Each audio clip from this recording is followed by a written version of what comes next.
श्री गणेशाय नमः। ओम श्री परमात्मने नमः। मत्स्य महापुराण 142वां अध्याय। युगों की काल गणना तथा त्रेता युग का वर्णन। ऋषियों ने पूछा, सुत जी, पूर्व काल में स्वयंभू मनवंतर में जिन चारों युगों का प्रवर्तन हुआ है, उनकी सृष्टि और संख्या के विषय में हम लोग विस्तार पूर्वक सुनना चाहते हैं। सुत जी कहते हैं, ऋषियों, पृथ्वी और आकाश के प्रसंग से मैंने पहले ही इन चारों युगों का वर्णन कर दिया है। फिर भी यदि आप लोगों को उनको सुनने की अभिलाषा है तो संस्था पूर्वक संख्या पूर्वक उनके प्रमाण को विस्तार के साथ समूचे रूप से बतला रहा हूं, सुनिए। लौकिक प्रमाण के द्वारा मानवीय वर्ग का आश्रय लेकर उसी के अनुसार गणना करके चारों युगों का प्रमाण बतला रहा हूं। 15 निमेष, आंख के खुलने और मूंदने का समय की एक काष्ठा और 30 काष्ठा की एक कला मानी जाती है। 30 कला का एक मुहूर्त होता है और 30 मुहूर्तों के रात दिन दोनों होते हैं। सूर्य मानवीय लोकों में दिन रात का विभाजन करते हैं। उनमें रात्रि जीवों के शयन करने के लिए और दिन कर्म में प्रवृत्त होने के लिए है। पितरों के रात दिन का एक लौकिक मास होता है। उनमें रात दिन का विभाग है। पितरों के लिए कृष्ण पक्ष दिन है और शुक्ल पक्ष शयन करने के लिए रात्रि है। मनुष्यों के 30 मास का पितरों का एक मास कहा जाता है। इस प्रकार 360 मानव मासों का एक पितृ वर्ष होता है।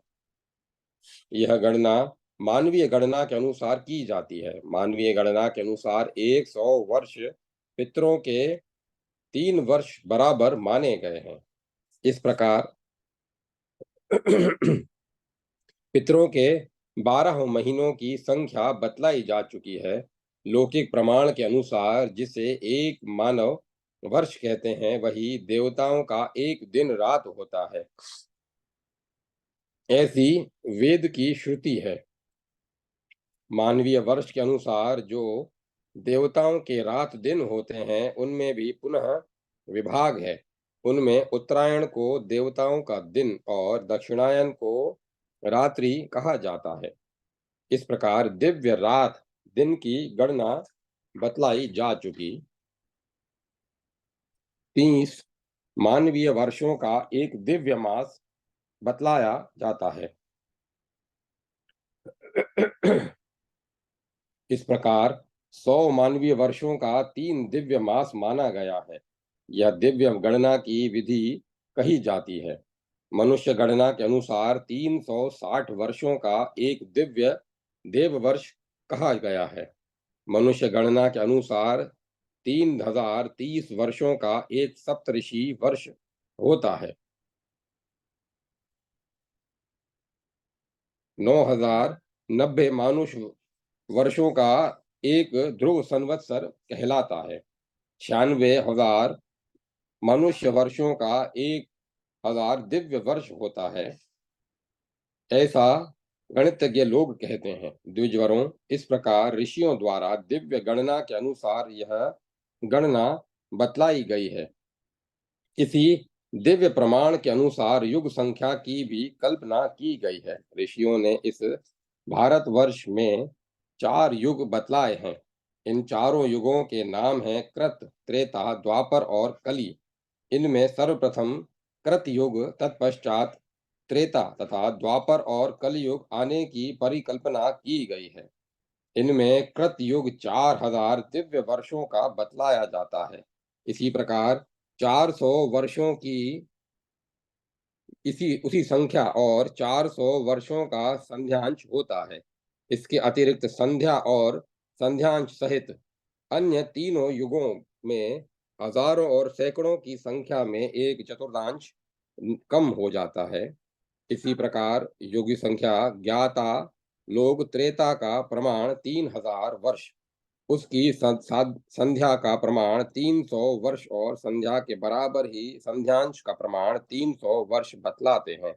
द्वापर का प्रमाण 2000 वर्ष और उसकी संध्या एवं संध्यांश का प्रमाण 2000 अर्थात 400 वर्षों का 2-200 अर्थात 400 वर्षों का होता है। कलयुग 1000 वर्षों का बतलाया गया है और उसकी संध्या और संध्यांश मिलकर 200 वर्षों के होते हैं। इस प्रकार कृतयुग, त्रेता, द्वापर और कलयुग ये 4 युग होते हैं और इनकी काल संख्या 12,000 दिव्य वर्षों की बताई गई है। अब मानुष वर्ष के अनुसार इन युगों में कितने वर्ष होते हैं उसे सुनिए। इनमें कृतयुग 17,28,000 वर्षों का कहा जाता है। इसी मानुष गणना के अनुसार त्रेता युग की वर्ष संख्या 12,96,000 बतलाई गई है। द्वापर युग 8,64,000 मानुष वर्षों का होता है। मनुष्य गणना के अनुसार कलयुग का मान 4,32,000 वर्षों का कहा गया है। चारों युगों की यह अवस्था मानव गणना के अनुसार बतलाई गई है। इसी प्रकार संध्या और संध्यांश सहित चारों युगों की संख्या बतलाई जा चुकी है। अब मनवंतर का वर्णन करते हैं। इन कृतयुग, त्रेता आदि युगों की यह चौकड़ी जब 71 बार बीत जाती है 71 बार बीत जाती है तब उसे एक मनवंतर कहते हैं। अब मनवंतर की वर्ष संख्या मानुष गणना के अनुसार सुनिए। मानव वर्ष के अनुसार एक मनवंतर की वर्ष संख्या 31,31,10,26,880 वर्ष 6 महीने की बतलाई जाती है। अब मैं दिव्य गणना के अनुसार मनवंतर का वर्णन कर रहा हूँ। एक मनु का कार्यकाल 1,46,000 दिव्य वर्षों का बतलाया जाता है। मनवंतर का समय युग वर्णन के साथ ही कहा जा चुका है। चारों युगों की यह चौकड़ी जब क्रमशः 71 बार बीत जाती है तब उसे एक मनवंतर कहते हैं। काल तत्व को जानने वाले विद्वान मनवंतर के 14 गुने काल को एक कल्प बतलाते हैं। इसके बाद सारी सृष्टि का विनाश हो जाता है, जिसे महाप्रलय कहते हैं। महाप्रलय का समय कल्प के समय से 2 गुना होता है। इस प्रकार कृतयुग, त्रेता आदि चारों युगों की वर्ष संख्या बतलाई जा चुकी। अब मैं त्रेता, द्वापर और कलयुग की सृष्टि का वर्णन कर रहा हूँ।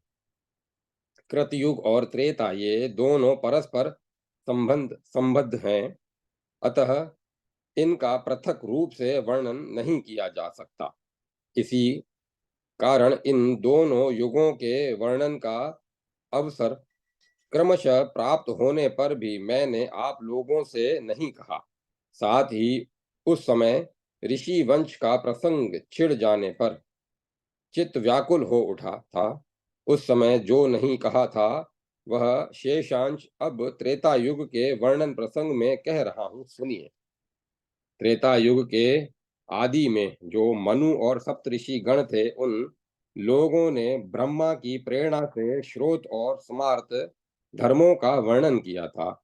उस समय सप्तऋषियों ने दार संबंध, विवाह, अग्निहोत्र, ऋग्वेद, यजुर्वेद और सामवेद की संहिता आदि अनेक विध श्रोत धर्मों का विवेचन किया था। उसी प्रकार स्वयंभू मनु ने वर्णों एवं आश्रमों के धर्मों में से युक्त परंपरागत आचार लक्षण रूप स्मार्त धर्म का वर्णन किया था। त्रेता युग के आदि में उत्कृष्ट तपस्या वाले उन सप्त ऋषियों तथा मनु के हृदय में वे मंत्र, सत्य, ब्रह्मचर्य, शास्त्र, ज्ञान, तपस्या तथा ऋषि परंपरा के अनुक्रम से बिना सोचे विचारे ही दर्शनों एवं तारकादि द्वारा एक ही बार में स्वयं प्रकट हो गए थे। वे ही मंत्र आदि कल्प में देवताओं के हृदयों में स्वयं अद्भुत हुए थे। उद्भूत हुए थे, वह मंत्र योग हजारों गत कल्पों में सिद्धों तथा अन्यान्य लोगों के लिए भी प्रमाण रूप में प्रयुक्त होता था। वे मंत्र पुनः उन देवताओं की प्रतिमाओं में भी उपस्थित हुए। इस प्रकार ऋग्वेद, यजुर्वेद, सामवेद और अथर्ववेद संबंधी जो मंत्र हैं, वे सप्त ऋषियों द्वारा कहे गए हैं। स्मार्त धर्म का वर्णन तो मनु ने किया है। त्रेता युग के आदि में ये सभी वेद धर्म के सेतु स्वरूप थे, किंतु द्वापर युग में आयु के न्यून हो जाने के कारण उनका विभाग कर दिया गया है। ऋषि अपने धर्म से परिपूर्ण हैं। वे तप में निरत हो रात दिन वेदाध्ययन करते थे। ब्रह्मा ने सर्वप्रथम प्रत्येक युग में युग धर्मानुसार इनका सांगोपांग वर्णन किया है। वे योगानुकूल वेदवाद से स्खलित होकर अपने धर्म से विकृत हो जाते हैं।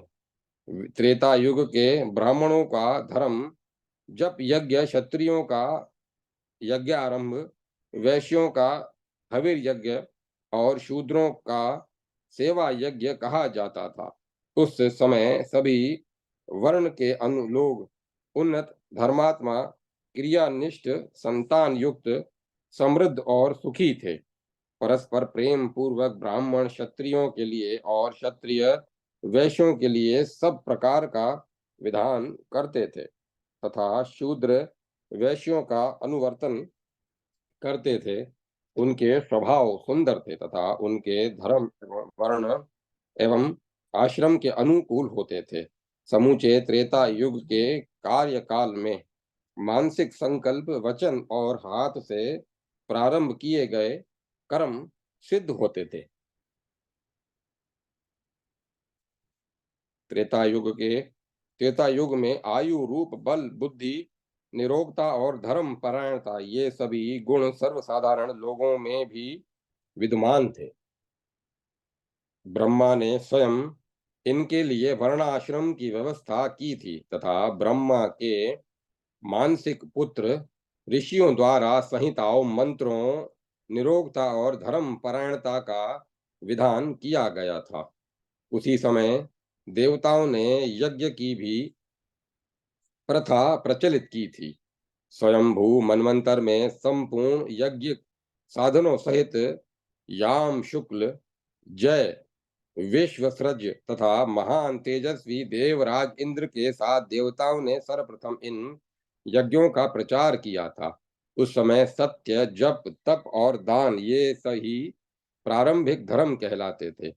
जब इन धर्मों का ह्रास प्रारंभ होता था और अधर्म की शाखाएं बढ़ने लगती थी, तब त्रेता युग में ऐसे शूरवीर चक्रवर्ती सम्राट उत्पन्न होते थे जो दीर्घ दीर्घायु संपन्न, महाबली, दंड देने वाले महान योगी, यज्ञपरायण और धर्म ब्रह्मनिष्ठ थे, जिनके नेत्र कमल दल के समान विशाल और सुंदर, मुख भरे पूरे और शरीर सुसंगठित थे, जिनकी छाती सिंह के समान चौड़ी थी, जो महान पराक्रमी और मत वाले गजराज की भांति चलने वाले और महान धनुर्धर थे। वे सभी राज लक्षणों से परिपूर्ण तथा न्योग्रोध बरगद सदृश मंडल वाले थे। यहाँ दोनों बाहुओं को ही न्योग्रोध कहा जाता है तथा व्योम में फैलाई हुई बाहुओं का मध्य भाग भी न्योग्रोध कहलाता है। उस व्योम की ऊंचाई और विस्तार वाला न्योगृध परिमंडल कहलाता है। अतः जिस प्राणी का शरीर व्योम के बराबर ऊंचा और विस्तृत हो, उसे न्योगृध परिमंडल कहा जाता है। पूर्व काल में स्वयंभू मनवंतर में चक्र, अज्ञाद की भी रथमणि, भार्या, निधि, अश्व और गज ये सातों चल रत्न कहे गए हैं। दूसरा चक्र अचल, रथमणि, खड्ग, धनुष, रत्न, झंडा और खजाना ये स्थिर अचल रत्न सप्तरत्न हैं।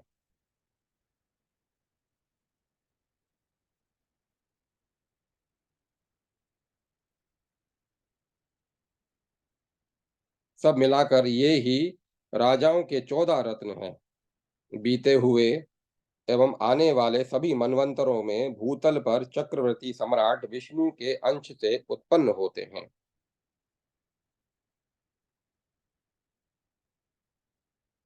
इस प्रकार भूत, भविष्य और वर्तमान में जितने त्रेता युग हुए होंगे और हैं, उन सभी के उन सभी में चक्रवर्ती सम्राट उत्पन्न होते हैं। उन भूपालों के बल, धर्म, सुख और धन ये चतुर्थ चतुर वृद्ध चारों अत्यंत अद्भुत और मांगलिक होते हैं। उन राजाओं को अर्थ, धर्म, काम, यश और विजय ये सभी समान रूप से परस्पर अविरोध भाव से प्राप्त होते हैं। प्रभु शक्ति और बल से संपन्न वे नृपति गण ऐश्वर्य, अणिमा आदि सिद्धि, शास्त्र ज्ञान और तपस्या में ऋषियों से भी बढ़ चढ़कर होते हैं। इसीलिए वे संपूर्ण देव, दानवों और मानवों को बलपूर्वक पराजित कर देते हैं। उनके शरीर में स्थित सभी लक्षण दिए होते हैं। उनके सिर के बाल ललाट तक फैले रहते हैं।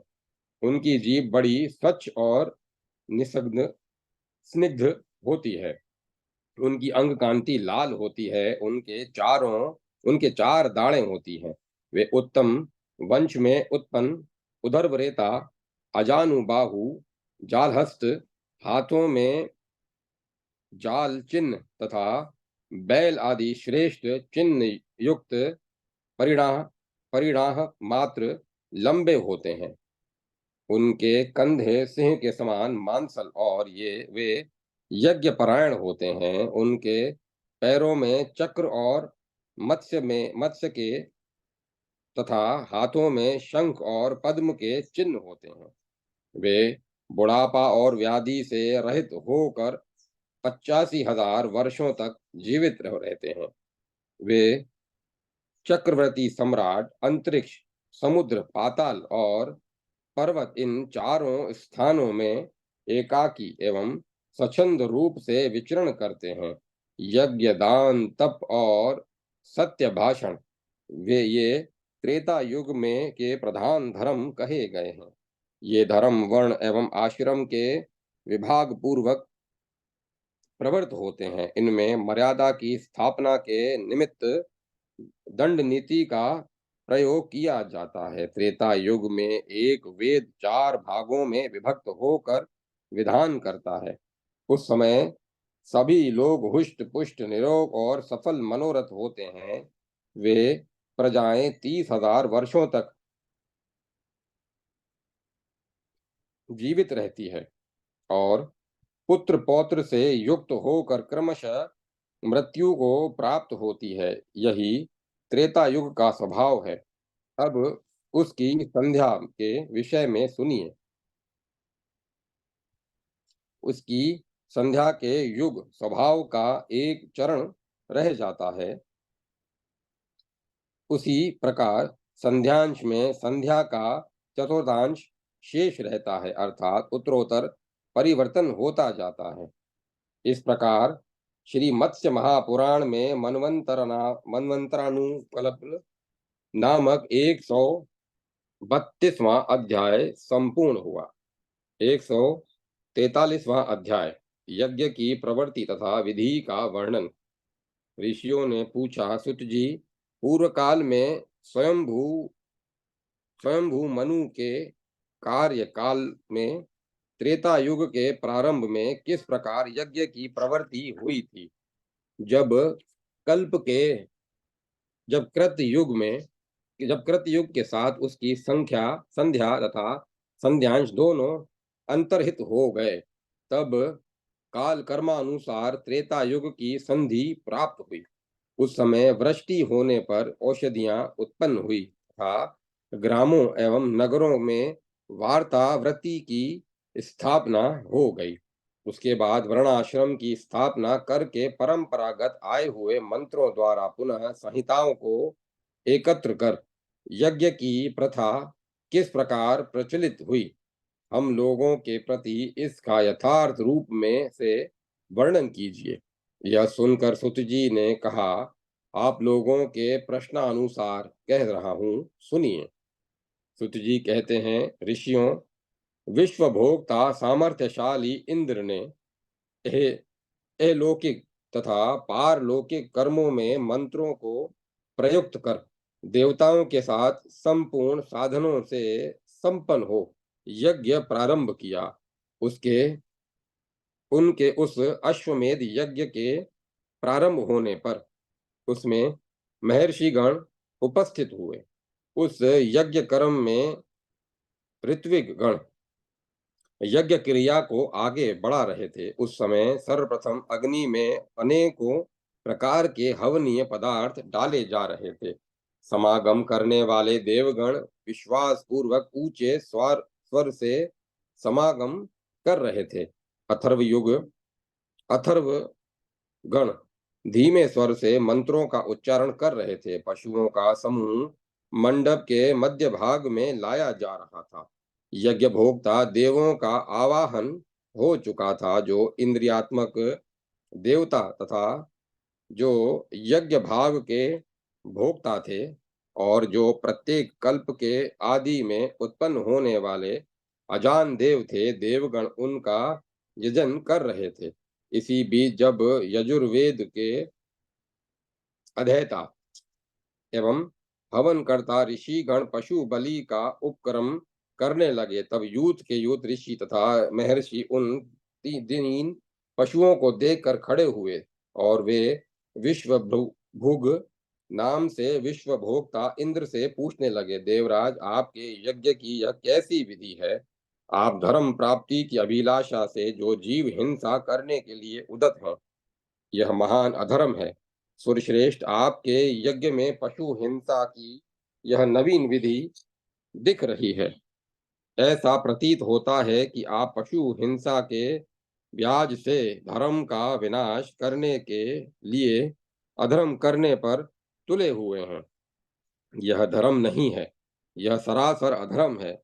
जीव हिंसा धर्म नहीं कही जाती। इसीलिए यदि आप धर्म करना चाहते हैं तो वेद विहित धर्म का अनुष्ठान कीजिए। सुरश्रेष्ठ, वेद विहित विधि के अनुसार किए हुए यज्ञ और दुर्व्यसन रहित धर्म के पालन से यज्ञ के बीज भूत त्रिवर्ग नित्य धर्म अर्थ काम की प्राप्ति होती है।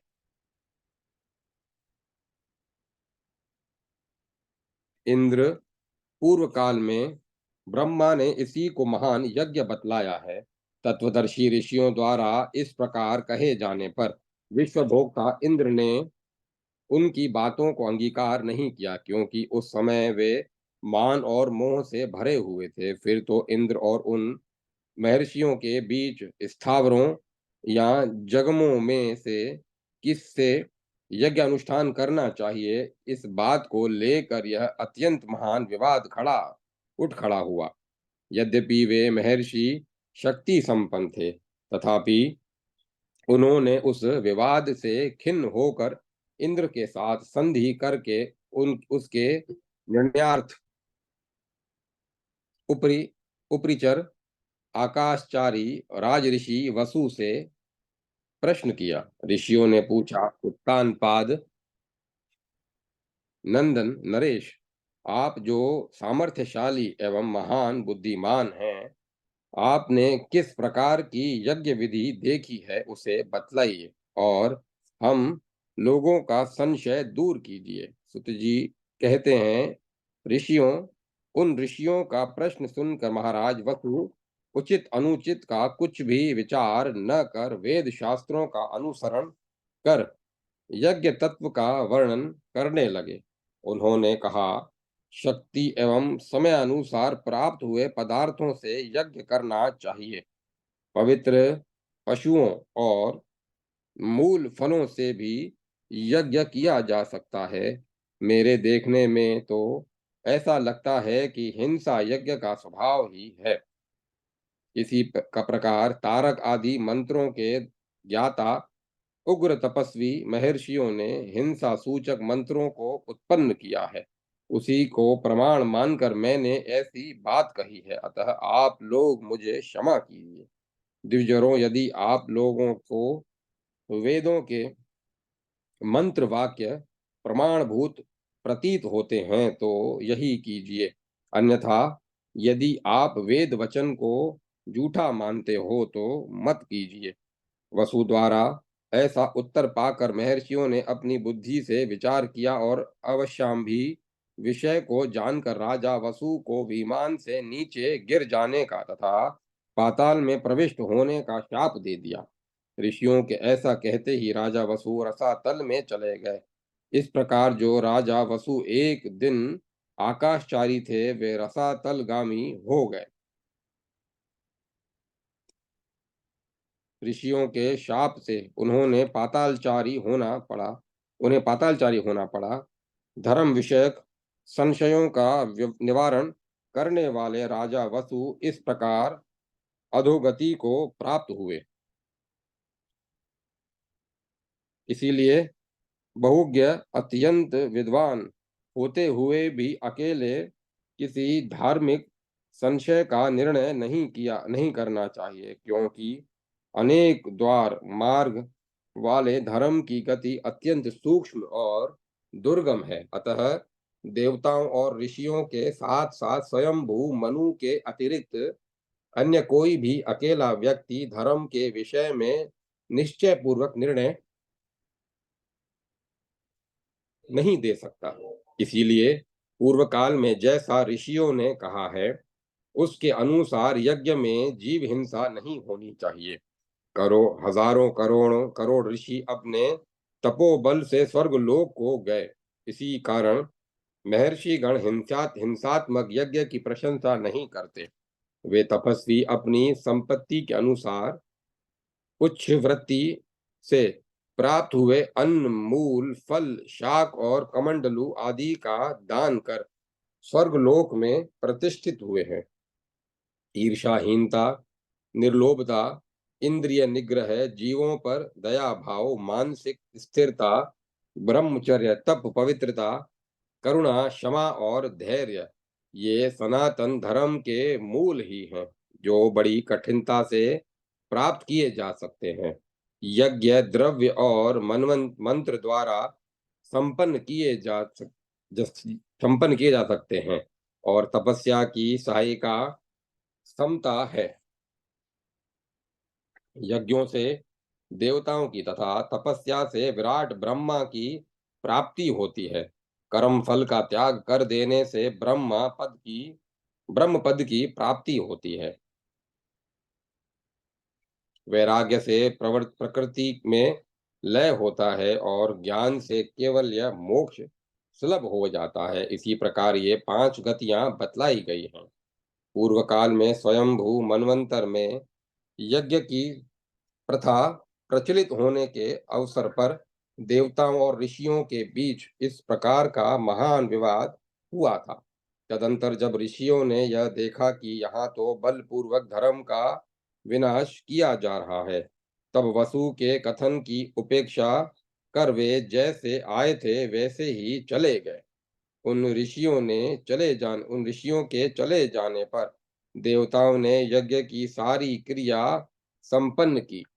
इसके अतिरिक्त इस विषय में ऐसा ही सुना जाता है कि बहुतेरे ब्राह्मण तथा क्षत्रिय नरेश तपस्या के प्रभाव से ही सिद्धि प्राप्त की थी। प्रियव्रत, उत्तानपाद, ध्रुव, मेधातिथि, वसु, सुधामा, विरजा, शंखपाद, रजस, प्राचीन बहिर, परजन्य और हविर्धान आदि नरपति गण तथा इनके अतिरिक्त अन्य भी बहुत से नरेश तपोबल से स्वर्गलोक को प्राप्त हुए हैं। जिन महात्मा राज ऋषियों की कीर्ति अब तक विद्यमान है, अतः तपस्या सभी कारणों से सभी प्रकार यज्ञ से बढ़कर है। पूर्व काल में ब्रह्मा ने तपस्या के प्रभाव से ही इस सारे जगत की सृष्टि की थी। अतः यज्ञ द्वारा वह बल नहीं प्राप्त हो सकता।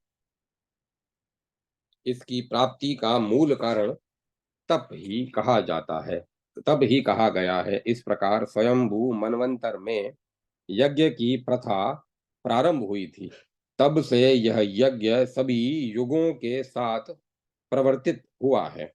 इस प्रकार श्री मत्स्य महापुराण के मनवंतरानुकल्प में देव ऋषि संवाद नामक 143वां अध्याय संपूर्ण हुआ। जय माता सरस्वती। जय मां सरस्वती। जय माता सरस्वती। जय मां सरस्वती।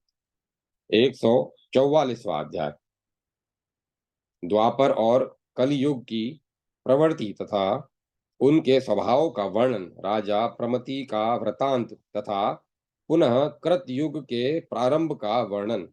सुत जी कहते हैं, ऋषियों, इसके बाद अब मैं द्वापर युग की विधि का वर्णन कर रहा हूँ। त्रेता युग के क्षीण हो जाने पर द्वापर युग की प्रवृत्ति होती है। द्वापर युग के प्रारंभ काल में प्रजाओं को त्रेता युग की भांति ही सिद्धि प्राप्त होती है, किंतु जब द्वापर युग का प्रभाव पूर्ण रूप से व्याप्त हो जाता है तब वह सिद्धि नष्ट हो जाती है। उस समय प्रजाओं में लोभ, धैर्यहीनता, वाणिज्य, युद्ध, सिद्धांतों की अनिश्चितता, वर्णों का विनाश, कर्मों का उलटफेर, याचा, भिक्षावृत्ति, संहार, परायापन, दंड, अभिमान, दंभ, असहिष्णुता, बल तथा रजोगुण एवं तमोगुण बढ़ जाते हैं। सर्वप्रथम कृतयुग में जो अधर्म का लेश मात्र भी नहीं रहता, किंतु त्रेता युग में उसकी कुछ कुछ प्रवृत्ति होती है। पुनः द्वापर युग में यह विशेष रूप से व्याप्त होकर कलयुग में युग समाप्ति के समय विनिष्ट हो जाता है। द्वापर युग में चारों वर्णों तथा आश्रमों में के धर्म परस्पर घुल मिल जाते हैं। इस युग में श्रुतियों और स्मृतियों में भेद उत्पन्न हो जाता है। इस प्रकार श्रुति और स्मृति की मान्यता में भेद पड़ने के कारण किसी विषय का ठीक निश्चय नहीं हो पाता।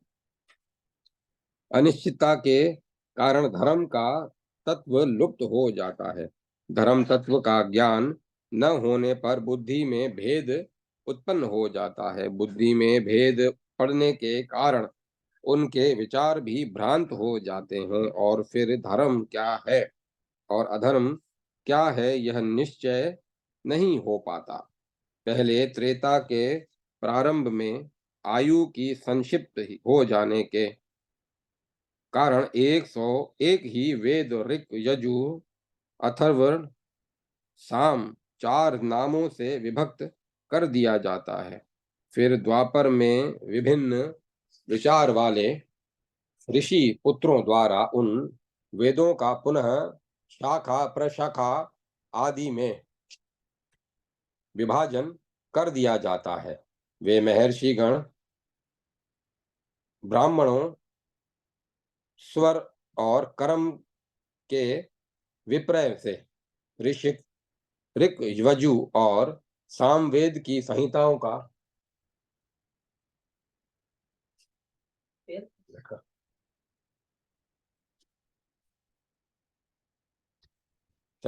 अलग अलग संगठन करते हैं।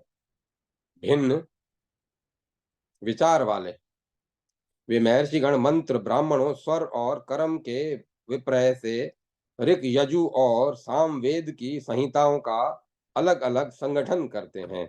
भिन्न विचार वाले श्रुत ऋषियों ने ब्राह्मण भाग, कल्प सूत्र तथा भाष्य विद्या आदि को भी कहीं कहीं सामान्य रूप से और कहीं कहीं विपरीत क्रम से परिवर्तित कर दिया है। कुछ लोगों ने तो इसके बाद प्रत्येक द्वापर युग में भिन्नार्थदर्शी ऋषि वृंद अपने अपने विचारानुसार वैदिक प्रथा में अथर्ववेद उत्पन्न कर देते हैं। पूर्व काल में यजुर्वेद एक ही था, परंतु ऋषियों ने उससे बाद में सामान्य और विशेष अर्थ से कृष्ण और यजु रूप में दो भागों में विभक्त कर दिया। जिससे शास्त्र में भेद हो गया। इस प्रकार इन लोगों ने यजुर्वेद को अनेकों उपाख्यानों तथा प्रस्थानों, खिलांशों द्वारा विस्तृत कर विस्तृत कर दिया। इसी प्रकार अथर्ववेद और सामवेद के मंत्रों का भी हास्य और विकल्पों द्वारा अर्थ परिवर्तन कर दिया है। इस तरह प्रत्येक द्वापर युग में पूर्व परंपरा से चले आते हुए वेदार्थ को भिन्नदर्शी ऋषि वृंद परिवर्तित करते हैं। फिर द्वापर के बीत जाने पर कलयुग में वे वेदार्थ शनैः शनैः नष्ट हो जाते हैं। वेदार्थ का विपर्य हो जाने के कारण द्वापर के अंत में ही यथार्थ दृष्टि का लोप, असामयिक मृत्यु और व्याधियों के उपद्रव प्रकट हो जाते हैं। तब मन वचन कर्म से उत्पन्न हुए दुखों के कारण लोगों के मन में खेद उत्पन्न होता है।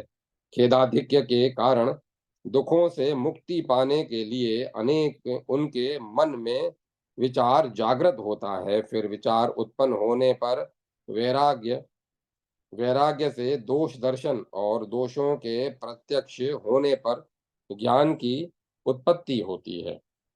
इस प्रकार पूर्व काल में स्वयंभू मनवंतर में स्वयंभू मनवंतर के द्वापर युग में उन मेधावी ऋषियों के वंश में इस भूतल पर शास्त्रों के विरोधी लोग उत्पन्न होते हैं और उस युग में आयुर्वेद के विकल्प, ज्योतिष शास्त्र के अंगों में विकल्प, अर्थ शास्त्र में विकल्प, हेतु शास्त्र में विकल्प, कल्प सूत्रों की प्रक्रिया में विकल्प, भाष्य विद्या में विकल्प, स्मृति शास्त्रों में नाना प्रकार के भेद, पृथक पृथक मार्ग तथा मनुष्यों की बुद्धियों में भी भेद प्रचलित हो जाते हैं। तब मन वचन कर्म से लगे रहने पर भी बड़ी कठिनाई से लोगों की जीविका सिद्ध हो पाती है। इस प्रकार द्वापर युग में सभी प्राणियों का जीवन भी कष्ट से ही चल पाता है। उस समय जनता के लोभ, धैर्यहीनता, वाणिज्य व्यवसाय, युद्ध, तत्वों की अनिश्चितता, वेदों एवं शास्त्रों के की मन कल्पित रचना, धर्म संकरता, वर्णाश्रम धर्म का विनाश तथा काम और द्वेष की भावना आदि दुर्गुणों का प्राबल्य हो जाता है। इस प्रकार लोगों की 2000 इस समय उस समय लोगों की 2000 वर्षों की पूर्ण आयु होती है। द्वापर की समाप्ति के समय उसके चतुर्थांश में उसकी संध्या का काल आता है। उस समय लोग धर्म के गुणों से हीन हो जाते हैं। इसी प्रकार संध्या के चतुर्थांश चरण में संध्यांश का समय उपस्थित होता है। जब अब द्वापर युग के लोग आने वाले कलयुग का वृतांत सुनिए। अब द्वापर युग के बाद आने वाले कलयुग का वृतांत सुनिए। द्वापर की समाप्ति के समय जब अंश मात्र शेष रह जाता है, तब कलयुग की प्रवृत्ति होती है। जीव हिंसा, चोरी, असत्य भाषण, माया, छल कपट, दंभ और तपस्वियों की हत्या, ये कलयुग के स्वाभाविक गुण हैं। वह प्रजाओं को भली भांति चरितार्थ कर देता है। यही उसका अविकल्प धर्म है। यथार्थ धर्म का जो विनाश हो जाता है, उस समय मन वचन कर्म से प्रयत्न करने पर भी यह संदेह बना रहता है कि जीविका की सिद्धि होगी या नहीं। कलयुग में विसूची का प्लेग आदि महामारक रोग होते हैं। इस प्रकार इस घोर कलयुग में भूखमरी और अकाल का सदा भय बना रहता है। देशों का उलटफेर तो होता ही रहता है। इसी प्रमाण में स्थिरता नहीं रहती। कोई गर्भ में ही मर जाता है तो कोई नौजवान होकर कोई मध्य जवानी में तो कोई बुढ़ापे में। इस प्रकार लोग कलयुग में काल के शिकार बन जाते हैं। अकाल में ही काल के शिकार बन जाते हैं। उस समय लोगों का तेज और बल घट जाता है, उनके पाप, क्रोध और धर्महीनता बढ़ जाती है। उनमें पाप, क्रोध और धर्महीनता बढ़ जाती है। वे असत्यभाषी और लोभी हो जाते हैं। ब्राह्मणों के अनिष्ट चिंतन, अल्पाध्ययन, दुराचार और शास्त्र ज्ञानहीनता रूप कर्म दोषों से प्रजाओं को सदा भय बना रहता है। कलयुग में जीवों में हिंसा, अभिमान, ईर्ष्या, क्रोध, असूया, असहिष्णुता, अधीरता, लोभ, मोह और संक्षोभ आदि दुर्गुण सर्वथा अधिक मात्रा में बढ़ जाते हैं। कलयुग के आने पर ब्राह्मण न तो वेदों का अध्ययन करते हैं और न यज्ञानुष्ठान ही करते हैं। क्षत्रिय भी वैश्यों के साथ धर्म कर्म भ्रष्ट होकर विनिष्ट हो जाते हैं। कलयुग में शूद्र मंत्रों के ज्ञाता हो जाते हैं और उनका शयन आसन एवं भोजन के समय ब्राह्मणों के साथ संपर्क होता है। शूद्र ही अधिकतर राजा होते हैं। पाखंड का प्रचार बढ़ जाता है। शूद्र लोग गेरुआ वस्त्र धारण कर, हाथ में नारियल का कपाल लेकर, काछ खोले हुए सन्यासियों के वेश में घूमते रहते हैं। कुछ लोग देवताओं की पूजा करते हैं तो कुछ लोग धर्म को दूषित करते हैं। कुछ लोगों के आचार विचार दिव्य होते हैं तो कुछ लोग जीविका उपार्जन के लिए साधु का वेश बनाए रहते हैं। कलयुग में अधिकतर इसी प्रकार के लोग होते हैं। उस समय शूद्र लोग धर्म और अर्थ के ज्ञाता बनकर वेदों का अध्ययन करते हैं। शूद्र योनि में उत्पन्न नृपति गण अश्वमेध यज्ञों का अनुष्ठान करते हैं। उस समय लोग स्त्री, बालक और गौओं की हत्या कर परस्पर एक दूसरे को मारकर तथा अपहरण कर अपना स्वार्थ सिद्ध करते हैं। कलयुग में कष्ट का बाहुल्य हो जाता है। प्राणियों की आयु थोड़ी हो जाती है। देशों में उथल पुथल होता रहता है। व्याधि का प्रकोप बढ़ जाता है। अधर्म की और लोगों की विशेष रुचि हो जाती है। सभी के आचार विचार तामसिक हो जाते हैं। प्रजाओं में भ्रूण हत्या की प्रवृत्ति हो जाती है। इसी कारण कलयुग में आयु, बल और रूप की क्षीणता हो जाती है। दुखों से संतप्त हुए लोगों की परमायु 100 वर्ष की होती है। कलयुग में संपूर्ण वेद विद्वान रहते हुए भी नहीं के बराबर हो जाते हैं तथा धर्म के एकमात्र कारण यज्ञों का विनाश हो जाता है। यह तो कलयुग की दशा बतलाई गई। अब उसकी संध्या और संध्यांश का वर्णन सुनिए। प्रत्येक युग में 3-3 चरण व्यतीत हो जाने के बाद सिद्धियां घट जाती हैं, अर्थात धर्म का ह्रास हो जाता है। उनकी संध्याओं में युग का स्वभाव चतुर्थांश मात्र रह जाता है। इसी प्रकार संध्यांशों में संध्या का स्वभाव भी चतुर्थांश ही शेष रहता है। इसी प्रकार स्वयंभू मनवंतर में कलयुग के अंतिम समय में प्राप्त हुए संध्यांश काल में उन अधर्मियों का शासन करने के लिए भृगु वंश में चंद्रगोत्रीय प्रमति नामक राजा उत्पन्न हुए।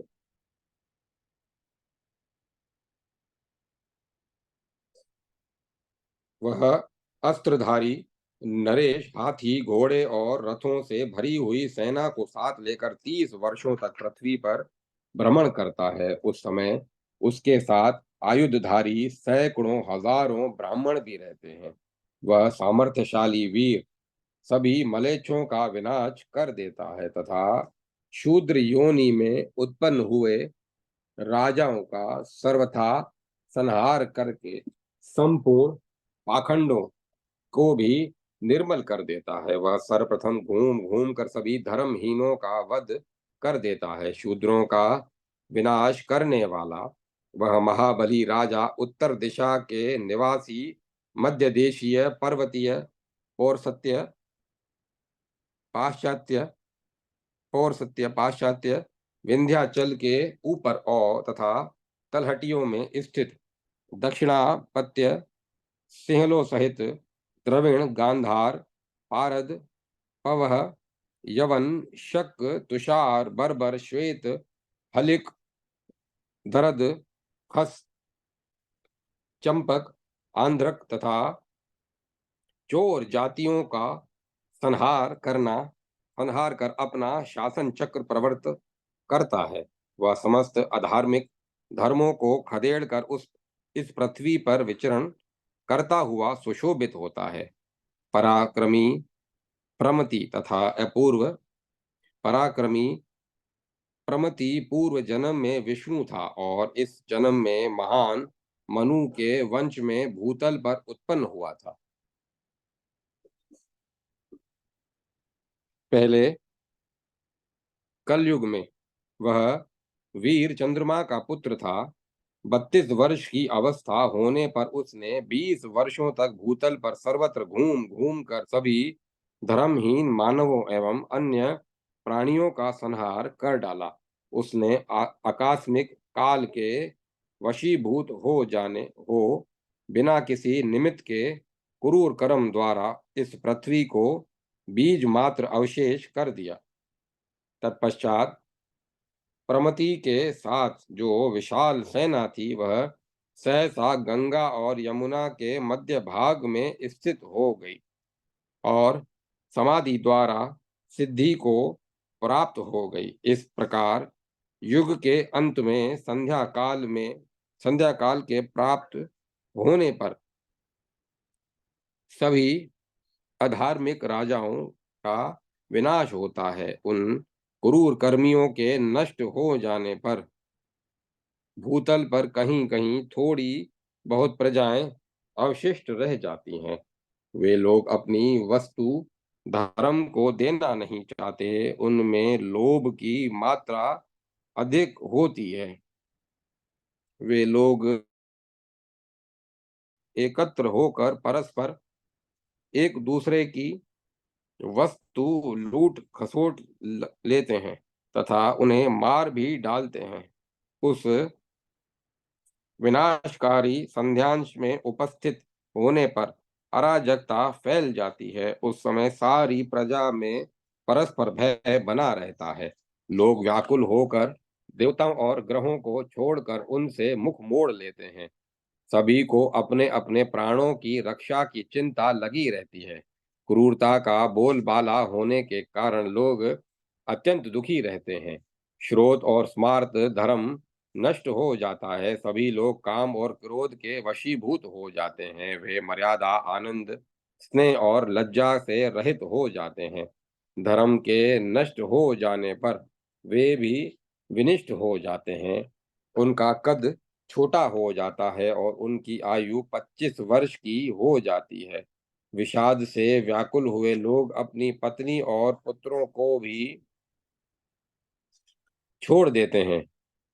वे अकाल से पीड़ित होने के कारण जीविका के साधनों का परित्याग कर कष्ट झेलते हैं तथा अपने जनपदों को छोड़कर निकटवर्ती देशों की शरण लेते हैं। कुछ लोग भागकर नदियों समुद्र तटवर्ती भागों और पर्वतों का आश्रय ग्रहण करते हैं।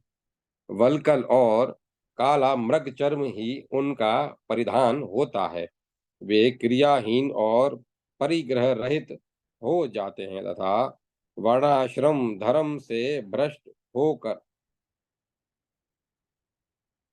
घोर संकर धर्म में आस्था करने लगते हैं। उस समय स्वल्प मात्रा में बची हुई प्रजा इस प्रकार कष्ट झेलती है। क्षुधा से पीड़ित जीव जंतु दुख के कारण अपने जीवन से ऊब जाते हैं, किंतु चक्र की तरह घूमते हुए पुनः उन्हीं देशों का आश्रय ग्रहण करते हैं। तदंतर वे सारी प्रजाएं मांसाहारी हो जाती हैं, उनमें भक्षा भक्ष्य का विचार लुप्त हो जाता है। वे मृगों, शुकरों, वृषभों तथा अन्यान्य सभी वनचरी जीवों को खाने लगती है। जो प्रजाएं नदियों और समुद्रों के तट पर निवास करती हैं, वे भी भोजन के लिए सर्वत्र मछलियों को पकड़ती हैं। इस प्रकार अभक्ष्य भोजन के दोष के कारण सारी प्रजा एक वर्ण की हो जाती है, अर्थात वर्ण धर्म नष्ट हो जाता है। जैसे पहले कृतयुग में एक ही हंस नाम का वर्ण था, उसी तरह कलयुग में अंत कलयुग के अंत में सारी प्रजा शूद्र वर्ण की हो जाती है। इस प्रकार उन प्रजाओं के पूरे 100 दिव्य वर्ष तथा मानुष गणना के अनुसार 36,000 वर्ष व्यतीत होते हैं। इतने लंबे समय में क्षुधा से पीड़ित वे सभी लोग सर्वत्र पशुओं, पक्षियों तथा मछलियों को मारकर खा डालते हैं। इस प्रकार जब संध्यांश में प्रवृत्त होने पर सारी मछली, पक्षी और पशु मारकर निःशेष कर दिए जाते हैं, तब पुनः लोग कंद मूल खोद कर खाने लगते हैं। उस समय वे सभी ग्रह रहित होकर फल मूल पर ही जीवन निर्वाह करते हैं। वल्कल ही उनका वस्त्र होता है। वे सर्वत्र भूमि पर ही शयन करते हैं। उनके परिग्रह, स्त्री परिवार आदि, अर्थ संशुद्धि और शोचाचार आदि सब नष्ट हो जाते हैं। इस प्रकार इस उस समय थोड़ी बची हुई प्रजाएं नष्ट हो जाती हैं। उनमें भी जो थोड़ी शेष रह जाती है, उनकी आहार शुद्धि के कारण वृद्धि होती है। इस प्रकार कलयुग में संध्यांश 100 दिव्य वर्षों का होता है। उन 100 वर्षों के बीत जाने पर जो कल्पजीवी संतानोत्पत्ति होती है और इसके पूर्व जो प्रजाएं उत्पन्न हुई थी, वे सभी मर जाती हैं। उन संतानों के उत्पन्न होने पर कृतयुग का प्रारंभ होता है। जैसे मृत्यु के पश्चात प्राप्त हुए प्राणियों के शरीर स्वर्ग और नरक में उपभोग के योग्य होते हैं, उसी तरह कृतयुग आदि युगों में भी होता है। इसी प्रकार वह नूतन संतान कृतयुग की वृद्धि एवं कलयुग के विनाश का कारण होता है।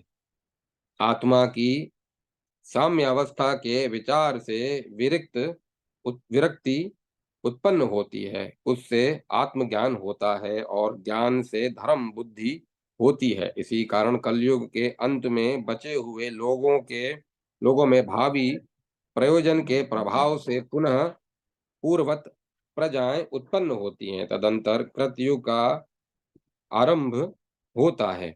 उस समय मनवंतरों में जो भूत एवं भावी कर्म होते रहे हैं, वे सभी आवृत होने लगते हैं।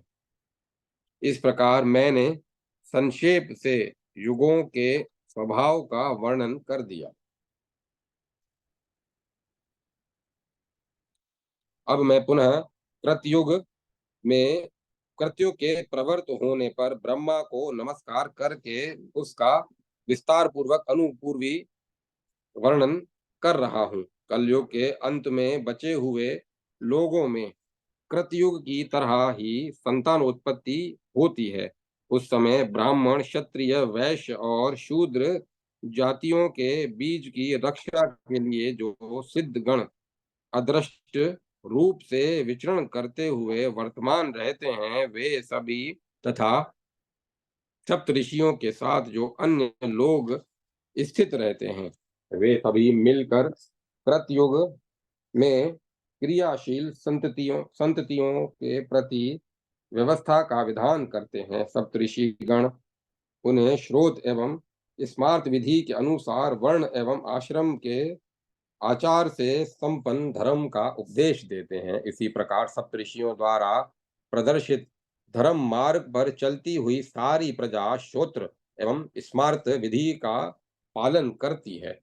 वे सप्तऋषि धर्म की व्यवस्था करने के लिए कृतयुग में स्थित रहते हैं। वे ही ऋषिगण मनवंतरों के कार्यकाल तक स्थित रहते हैं। जैसे वनों में देवाग्नियों दावाग्नि से जली हुई घासों की जड़ में प्रथम वृद्धि होने पर पुनः अंकुर उत्पन्न हो जाते हैं, उसी प्रकार मनवंतर की समाप्ति पर्यंत एक से दूसरे युग में अविच्छिन्न रूप से प्रजाओं में परस्पर संतान की परंपरा चलती रहती है। सुख आयु बल रूप धर्म अधर्म धर्म अर्थ काम। सुख आयु बल रूप धर्म अर्थ काम ये सब क्रमशः आने वाले युगों में तीन चरण के से हीन हो जाते हैं। द्विजवरों, जैस इस प्रकार मैंने आप लोगों से युग की प्रतिसंधि का वर्णन किया। यही नियम सभी चारों युगों के लिए है। ये चारों युग जब क्रमशः 71 बार बीत जाते हैं, तब इसे एक मनवंतर का समय कहा जाता है। एक मनवंतर के युगों में जैसे कार्यक्रम होता है, वैसा ही अन्य मनवंतरों के युगों में भी क्रमशः होता रहता है। प्रत्येक सर्ग में जैसे भेद उत्पन्न होते हैं, वैसे ही 14 मनवंतरों में समझना चाहिए। अत्यंत प्रत्येक युग में समय अनुसार असुर, यातुधान, पिशाच, यक्ष और राक्षस स्वभाव वाली प्रजाएं उत्पन्न होती हैं। अब उनके विषय में सुनिए। कल्पानुसार युगों के साथ साथ उन्हीं के अनुरूप लक्षणों वाली प्रजाएं उत्पन्न होती हैं। इस प्रकार क्रमशः युगों का यह लक्षण बतलाया गया। मनवंतरों का यह परिवर्तन युगों के स्वभावानुसार चीरकाल से चला आ रहा है। इसीलिए इस जीवलोक उत्पत्ति और विनाश के चक्कर में फंसा हुआ क्षण मात्र भी स्थिर नहीं रहता। इस प्रकार आप लोगों को ये युग स्वभाव क्रमशः बतलाया बतलाए जा चुके। अब इस कल्प में जितने मनवंतर हैं, उसका वर्णन करूंगा। इस प्रकार श्री मत्स्य महापुराण में मनवंतरानुकीर्तन युग वर्तन नामक 144वां अध्याय संपूर्ण हुआ। जय माता सरस्वती। जय मां सरस्वती। 145वां अध्याय युगानुसार प्राणियों की शरीर स्थिति एवं वर्ण व्यवस्था का वर्णन। श्रोत स्मरात स्मार्त धर्म तप यज्ञ क्षमा शम दया आदि गुणों का लक्षण, चातुर्होर्त की विधि तथा 5 प्रकार के ऋषियों का वर्णन। सुत जी कहते हैं, ऋषियों, प्रत्येक कल्प में जो 14 मनवंतर होते हैं, उनमें जो बीत चुका है तथा जो आने वाले हैं, उन मनवंतरों के प्रत्येक युग में प्रजाओं की जैसी उत्पत्ति और स्थिति होती है तथा जितना उनका आयु प्रमाण होता है, उन सब का विस्तार पूर्वक अनु पूर्वी क्रम से वर्णन कर रहा हूँ। उनमें कुछ प्राणी तो युग पर्यंत जीवित रहते हैं और कुछ उनसे कम समय तक ही जीते हैं। दोनों प्रकार की बातें देखी जाती हैं। ऐसी ही विधि 14 मनवंतरों में जाननी चाहिए। सर्वज्ञ युग धर्मानुसार मनुष्यों, पशुओं, पक्षियों और स्थावरों की आयु घटती जाती है। कलयुग में युग धर्मानुसार सर्वत्र प्राणियों की आयु की अस्थिरता देखकर मनुष्यों की परमायु 100 वर्ष की बतलाई गई है।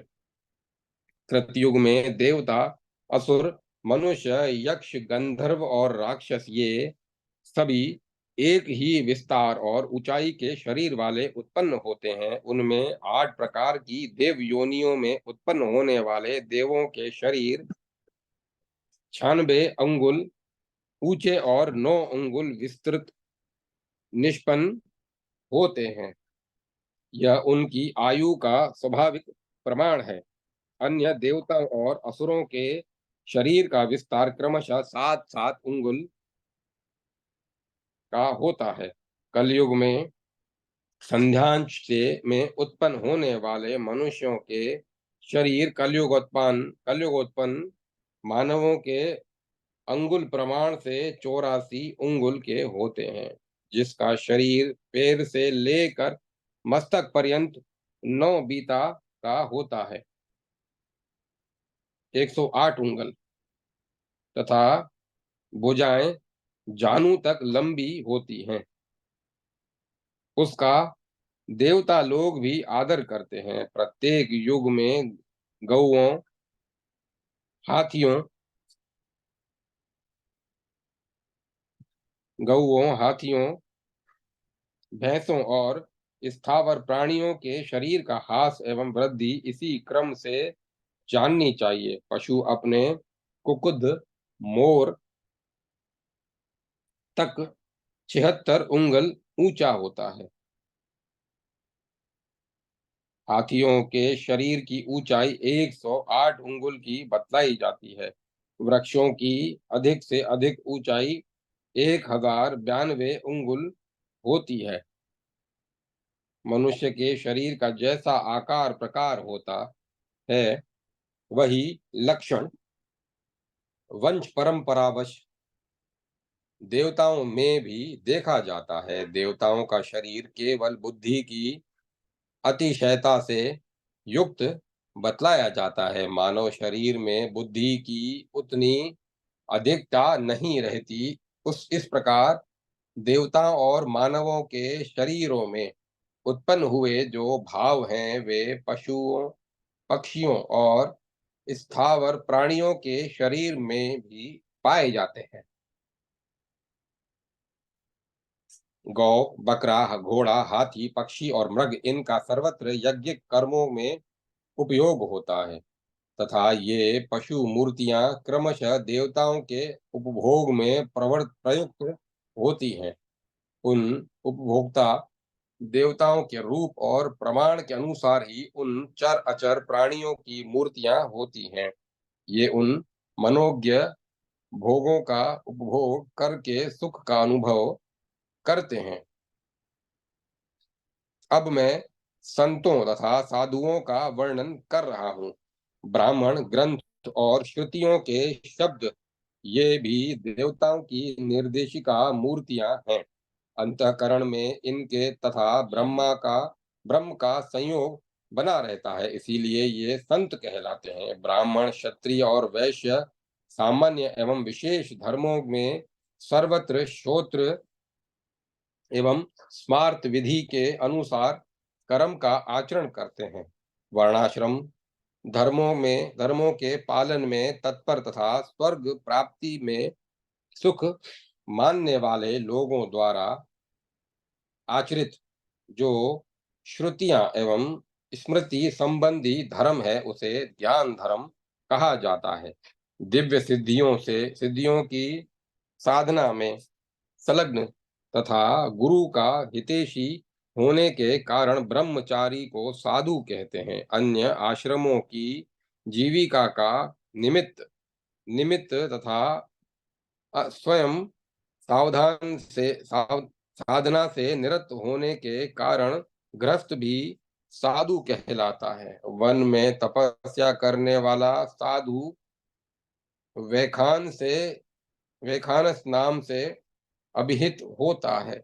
योग की साधना में प्रयत्नशील सन्यासियों को भी साधु कहते हैं। धर्म शब्द क्रियात्मक है और उस धर्माचरण में ही प्रयुक्त होने वाला कहा गया है। सामर्थ्यशाली भगवान ने धर्म को कल्याणकारक और अधर्म को अनिष्टकारक बतलाया है तथा देवता, पितर, ऋषि और मानव यह धर्म और यह धर्म नहीं है ऐसा कहकर मौन धारण कर लेते हैं। दृढ़ धातु धारण करने तथा महत्व के अर्थ में प्रयुक्त होती है। असाधारण एवं अधर्म शब्द का अर्थ इसके विपरीत है।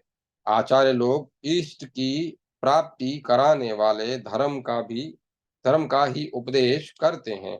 अधर्म अनिष्ट फलदायक होता है, इसीलिए आचार्य गण इसका उपदेश नहीं करते। जो वृद्ध जो वृद्ध निर्लोभ, आत्मज्ञानी, निष्कपट, अत्यंत विनम्र तथा मृदुल स्वभाव वाले होते हैं, उन्हें आचार्य कहा जाता है। धर्म के ज्ञाता द्विज जातियों द्वारा श्रोत एवं स्मार्त धर्म का विधान किया जाता है। इनमें दार संबंध, विवाह, अग्निहोत्र और यज्ञ ये श्रोत धर्म के लक्षण है तथा यम और नियमों से युक्त वर्णाश्रम का आचरण स्मार्त धर्म कहलाता है।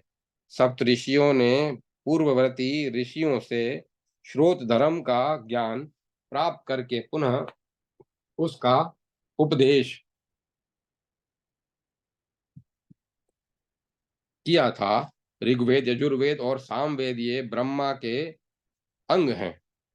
व्यतीत हुए मनवंतर के धर्मों का स्मरण करके मनु ने उनका उपदेश किया है। इसीलिए वर्णाश्रम के विभाग अनुसार प्रयुक्त हुआ धर्म स्मार्त कहलाता है। इस प्रकार श्रोत और स्मार्त रूप द्विविध धर्म को शिष्टाचार कहते हैं। शिष्य धातु से निष्ठा संज्ञक तत् प्रत्यय का संयोग होने से शिष्ट शब्द निष्पन्न होता है। प्रत्येक मनवंतर में इस भूतल पर जो धार्मिक लोग वर्तमान रहते हैं उन्हें शिष्ट कहा जाता है। इस प्रकार लोक की वृद्धि करने वाले सप्तऋषि और मनु इस भूतल पर धर्म का प्रचार करने के लिए स्थित रहते हैं, अतः वे शिष्ट शब्द से अभिहित होते हैं। वे शिष्ट गण प्रत्येक युग में मार्ग भ्रष्ट हुए धर्म की पुनः स्थापना करते हैं। इसीलिए शिष्ट गण दूसरे मनवंतर में प्रजाओं के वर्णाश्रम धर्म की सिद्धि के लिए पुनः वेद त्रयी ऋग्वेद, यजुर्वेद, सामवेद, वार्ता, कृषि, व्यापार और दंड नीति का आचरण करते हैं। इस प्रकार पूर्व के युगों में उपस्थित पूर्वजों द्वारा अभिमत होने के कारण यह शिष्टाचार सनातन होता है। दान, सत्य, तपस्या, निर्लोभता, विद्या, यज्ञानुष्ठान, पूजन और इंद्रिय निग्रह ये 8 आचरण शिष्टाचार के लक्षण हैं। चूंकि मनु और सप्तऋषि आदि शिष्टगण सभी मनवंतरों में इस लक्षण के अनुसार आचरण करते हैं, इसीलिए इसे शिष्टाचार कहा गया है। इस प्रकार पूर्वानुक्रम से श्रवण किए जाने के कारण श्रुति संबंधी धर्मों को श्रोत जानना चाहिए और स्मरण होने के कारण स्मृति प्रतिपादित धर्म को स्मार्त कहा जाता है। श्रोत श्रोत धर्म यज्ञ और वेद स्वरूप है तथा स्मार्त धर्म वर्णाश्रम धर्म नियामक है। अब मैं धर्म के प्रत्येक अंग का लक्षण बतला रहा हूँ। देखे तथा अनुभव किए हुए विषय में पूछे जाने पर उसे न छिपाना, अपितु घटित हुए के अनुसार यथार्थ कहे देना, यह सत्य का लक्षण है। ब्रह्मचर्य, तपस्या, मौनावलंबन और निराहार रहना ये तपस्या के लक्षण हैं। जो अत्यंत भीषण एवं दुष्कर है, जिसमें पशु, द्रव्य, हवि, ऋग्वेद, सामवेद, यजुर्वेद, ऋत्विज तथा दक्षिणा का संयोग होता है, उसे यज्ञ कहते हैं, जो अपनी ही भांति समस्त प्राणियों के प्रति उनके हित तथा मंगल के लिए निरंतर हर्षपूर्वक व्यवहार करता है। उसकी यह श्रेष्ठ क्रिया दया कहलाती है, जो निंदित होने पर बदले हुए निंदक की निंदा नहीं करता तथा आघात किए जाने पर भी बदले में उस पर प्रहार नहीं करता, अपितु मन, वचन और शरीर से प्रतिकार की भावना से रहित हो उसे सहन कर लेता है। उसकी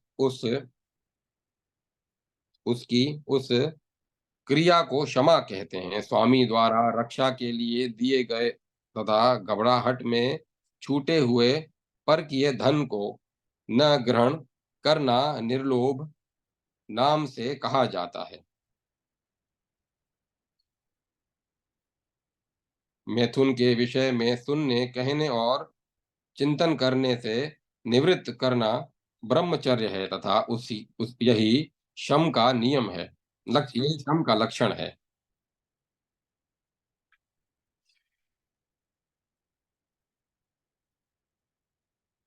जिसकी इंद्रियां अपने अथवा पराय के हित के लिए विषयों में नहीं प्रवृत्त होती, यह दम का लक्षण है। जो 5 कर्मेंद्रियों के विषयों तथा 8 प्रकार के कारणों से में बाधित होने पर भी क्रोध नहीं करता, वह जीवात्मा कहलाता है। जो पदार्थ अपने को अभिष्ट हो तथा न्याय द्वारा उपार्जित किए गए हों, उन्हीं उन्हें गुणी व्यक्ति को दे देना, यह दान का लक्षण है। जो धर्म, श्रुतियों एवं स्फूर्तियों द्वारा प्रतिपादित वर्णाश्रम के आचार से युक्त था, शिष्टाचार द्वारा परिवर्धित होता है, वही साधु सम्मत धर्म कहलाता है। अनिष्ट के प्राप्त होने पर उससे द्वेष न करना, इष्ट की प्राप्ति पर उसका अभिनंदन न करना तथा प्रेम, संताप और विषाद से विशेषतया निवृत्त हो जाना, ये विरक्ति वैराग्य का लक्षण है। किए हुए कर्मों का न किए गए कर्मों के साथ त्याग कर देना, अर्थात कृत अकृत दोनों प्रकार के कर्मों का त्याग संन्यास कहलाता है तथा कुशल शुभ और अकुशल अशुभ दोनों के परित्याग को न्यास कहते हैं। जिस ज्ञान के प्राप्त होने पर अव्यक्त से लेकर विशेष पर्यंत सभी प्रकार के विकार निवृत्त हो जाते हैं तथा चेतन और अचेतन का ज्ञान हो जाता है, उस ज्ञान से युक्त प्राणी को ज्ञानी कहते हैं। स्वयंभू मनवंतर में धर्म तत्व के ज्ञाता पूर्वकालीन ऋषियों ने धर्म के प्रत्येक अंग का ही यही लक्षण बतलाया है। अब मैं आप लोगों से मनवंतर में होने वाले चारों वर्षों के चतुर्दान चतुर्ह चातुर्होत्र चातुहोत्र की विधि का वर्णन कर रहा हूँ। प्रत्येक मनवंतर में विभिन्न प्रकार की श्रुति का विधान होता है, किंतु ऋग्वेद, यजुर्वेद और सामवेद, ये तीनों वेद देवताओं से संयुक्त रहते हैं। अग्निहोत्र की विधि तथा स्तोत्र स्तोत्र पूर्वत चलते रहते हैं। द्रव्य स्तोत्र, गुण स्तोत्र, कर्म स्तोत्र तथा और अभिजन स्तोत्र, ये 4 प्रकार के स्तोत्र होते हैं तथा सभी मनवंतरों में कुछ भेद सहित प्रकट होते हैं। उन्हीं से ब्रह्म स्तोत्र की बारंबार प्रवृत्ति होती है।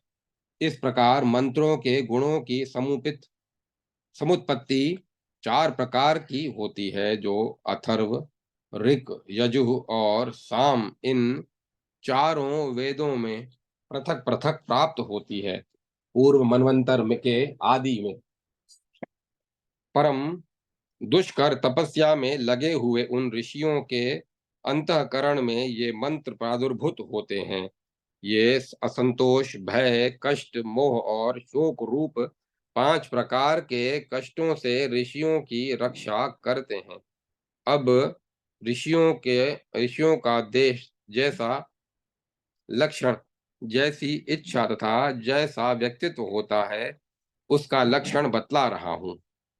भूतकालीन तथा भविष्यकालीन ऋषियों में आर्ष शब्द का प्रयोग 5 प्रकार से होता है। अब मैं आर्ष शब्द की उत्पत्ति बतला रहा हूँ। समस्त महाप्रलयों के समय जब सारा जगत घोर अंधकार से आच्छादित हो जाता है, उस समय देवताओं का कोई विभाग नहीं रह जाता। तीनों गुण अपनी साम्यावस्था में स्थित हो जाते हैं। तब तब जो बिना ज्ञान का सहारा लिए चेतनता को प्रकट में करने के लिए प्रवृत्त होता है, उस चेतनाधिष्ठ ज्ञान युक्त कर्म को आर्ष कहते हैं। वे मत्स्य और उदक की भांति आधार आधाराधेय रूप से प्रवृत्त होते हैं। तब सारा त्रिगुणात्मक जगत चेतना से युक्त हो जाता है। उस जगत की प्रवृत्ति कार्य कारण भाव से उसी प्रकार होती है, जैसे विषय और विषयत्व तथा अर्थ और पद परस्पर घुले मिले रहते हैं। प्राप्त हुए काल के अनुसार करणात्मक भेद उत्पन्न हो जाते हैं। तब क्रमशः महतत्व और आदि प्रकृति तत्व प्रकट होते हैं।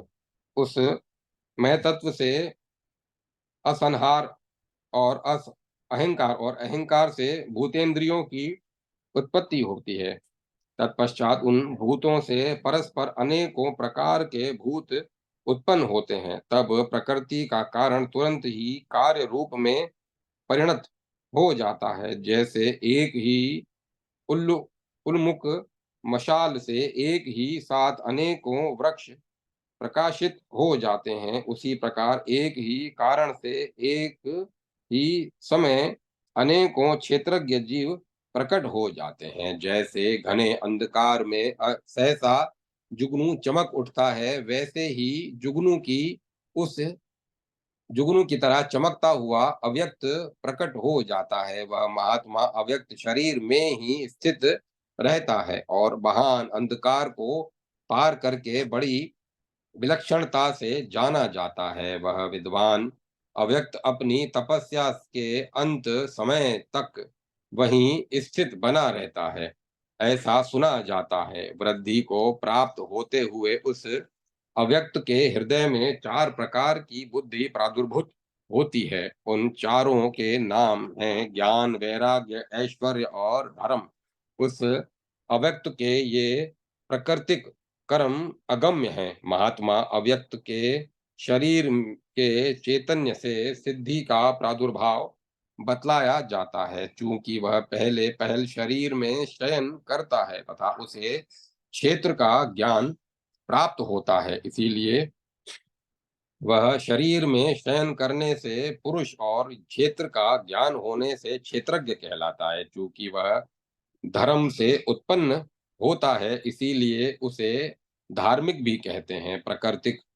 प्राकृतिक शरीर में बुद्धि का संयोग होने से वह अव्यक्त चेतन कहलाता है तथा क्षेत्र से कोई प्रयोजन न होने पर भी उसे क्षेत्रज्ञ कहा जाता है।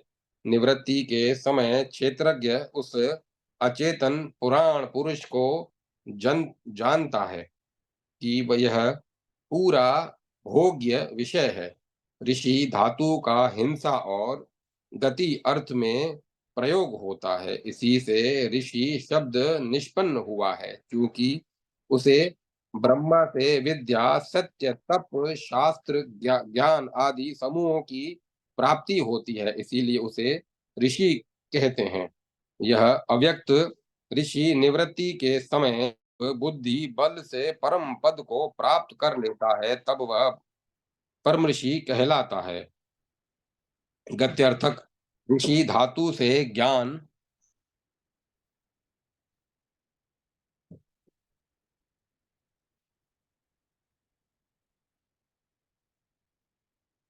ऋषि धातु से ऋषि नाम की निष्पत्ति होती है तथा वह स्वयं उत्पन्न होता है, इसीलिए उसकी ऋषिता मानी गई है। ब्रह्मा के मानस पुत्र ऐश्वर्यशाली वे ऋषि स्वयं उत्पन्न हुए हैं। निवृत्ति मार्ग में लगे हुए वे ऋषि बुद्धि बल से परम महान पुरुष हो को प्राप्त कर लेते हैं। चूंकि वे ऋषि महान पुरुषत्व से युक्त रहते हैं, इसीलिए महर्षि कहे जाते हैं। उन ऐश्वर्यशाली महर्षियों को जो मानस एवं औरस पुत्र हुए, वे ऋषि परक होने के कारण प्राणियों में सर्वप्रथम ऋषि कहलाए। मैथुन द्वारा गर्भ से उत्पन्न हुए ऋषि पुत्रों को ऋषिक कहा जाता है, चूंकि ये जीवों को पर ब्रह्म परक बनाते हैं, इसीलिए इन्हें ऋषिक कहा जाता है। ऋषिक के पुत्रों को ऋषि पुत्र जानना चाहिए।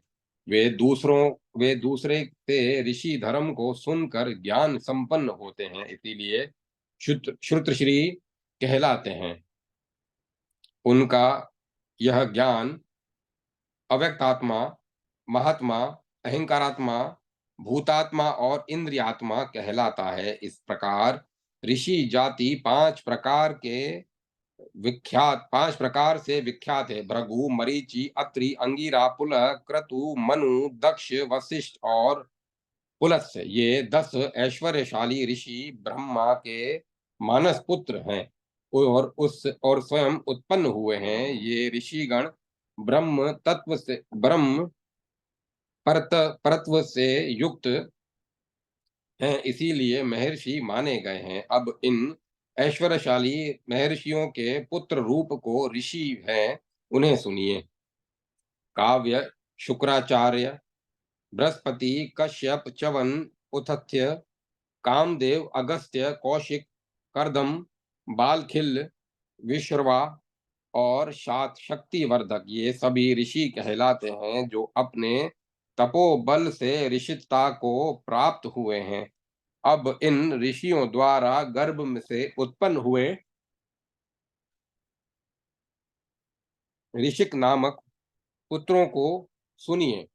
वत्सर, नग्नु, पराक्रमी भारद्वाज, दीर्घतामा, बृहद्श्वा, शरद्वान, वाजिश्रवा, सुचिंत, श्राव, शाव, पराशर, श्रृंगी, शंखपाद और राजा वैश्रवण, ये सभी ऋषिक हैं और सत्य के प्रभाव से ऋषिता को प्राप्त हुए हैं। इस प्रकार जो ईश्वर, परम ऋषि एवं महर्षि, ऋषि और ऋषिक नाम से विख्यात हैं, उनका वर्णन किया गया। इसी प्रकार अब सभी मंत्रकर्ता ऋषियों का नाम पूर्णतः सुनिए। भृगु, काश्यप, प्रचेता, दधीचि, आत्मवान, उर्ध्व, उर्व, जमदग्नि, वेद, सारस्वत, आरष्टीष्ण, च्यवन, वितिहवय, वेधा, वैण्य, पृथु, देवोदास, ब्रह्मवान, ग्रत्स और शौनक, ये 19 भृगुवंशी ऋषि मंत्रकर्ताओं में श्रेष्ठ हैं। अंगिरा, त्रित, भारद्वाज, लक्ष्मण, कृतवाच, गर्ग, स्मृति, संकृति, गुरुवित्त, मानधाता, अम्बरीश, युवनाश्व, पुरुतकस्य, स्व स्व सदस्यवान, अजमीण, अस्यार्य, उत्कल, कवि, प्रशद्वर्ष्व, विरूप, काव्य, मृदुल, उतथ्य, शरद्वान, वाणिज्यश्रवा, अपश्वेश, सुचीति, वामदेव, ऋषिज, ब्रहुचकल, दीर्घतमा और कक्षीवान, ये 33 श्रेष्ठ ऋषि अंगिरा गोत्रीय कहे जाते हैं। ये सभी मंत्रकर्ता हैं। अब कश्यप वंश में उत्पन्न होने वाले ऋषियों के नाम सुनिए। कश्यप, सहवत्सार, नेवध्रुव, नित्य, असित और देवल, ये 6 ब्रह्मवादी ऋषि हैं। अत्रि, अधर्वस्वन, शावस्य, गविष्ठिर, सिद्धिश्री, कर्णक और पूर्वातिथि, ये 6 मंत्रकर्ता महर्षि अत्रि वंशोत्पन्न कहे गए हैं। वशिष्ठ, शक्ति, तीसरे पराशर, इंद्र प्रमित, 5वें भरदसु, छठे मित्रा वरुण तथा 7वें कुंडिन, इन 7 ब्रह्मवादी ऋषियों को वशिष्ठ वंशोत्पन्न जानना चाहिए।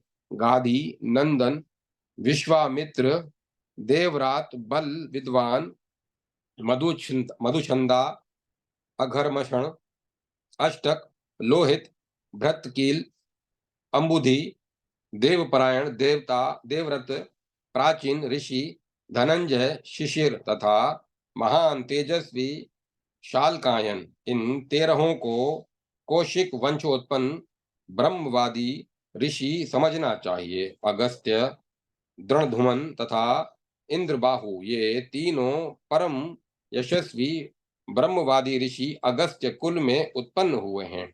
विवस्वान पुत्र मनु तथा इलानंदन राजा पुरूरवा क्षत्रिय कुल में उत्पन्न हुए। इन दोनों राज ऋषियों को मंत्रवादी जानना चाहिए।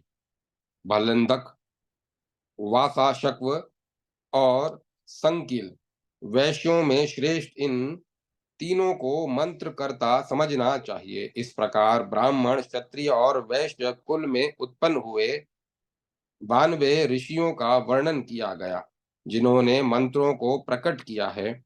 अब ऋषि पुत्रों के विषय में सुनिए। वे ऋषि पुत्र जो शतऋषि कहलाते हैं, ऋषियों के पुत्र हैं। इस प्रकार श्री मत्स्य महापुराण में मनवंतर कल्पन वर्णन नामक 145वां अध्याय संपूर्ण हुआ। जय माता सरस्वती, जय माता सरस्वती। ओम नमः शिवाय, ओम नमो भगवते वासुदेवाय, ओम नमो नारायण, ओम तत्सत, ओम तत्सत, ओम तत्सत। अब कथा को विराम दी।